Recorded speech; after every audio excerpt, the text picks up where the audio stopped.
शहरातील पाणी पुरवठ्याच्या जलवाहिन्या जाणीवपूर्वक क्षतिग्रस्त केल्या जात आहेत. या प्रकारामुळे पाणी पुरवठा विस्कळीत होत असून प्राधिकरणावर आर्थिक फटका सहन करण्याची वेळ आली आहे. सातत्याने वाढत असलेल्या या प्रकाराला आळा बसविणे आवश्यक आहे.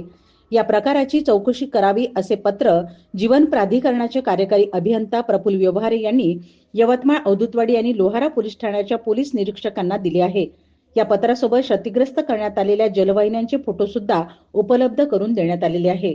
शहरातील पाणी वितरण व्यवस्थेवर नागरिकांची नाराजी दिसून येत आहे. अमृत योजनेचे काम जवळपास आटोपण्याच्या मार्गावर आहे. शहरातील 17 टाक्याचे काम पूर्णत्वास आलेले आहे.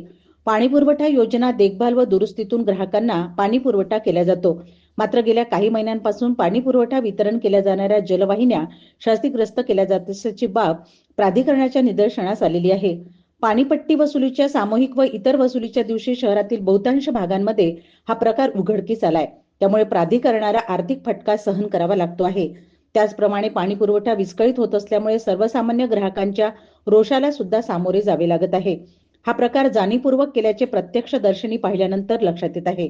शेवटी प्राधिकरणाचे कार्यकारी अभियंता प्रफुल्ल व्यवहारे आणि विभागीय लेखापाल गोपाळ जीवने यांनी यवतमाळ, औदुतवाडी आणि लोहारा पोलीस ठाण्याच्या पोलीस निरीक्षकाला पत्र पाठवून चौकशी करण्याची विनंती केली आहे.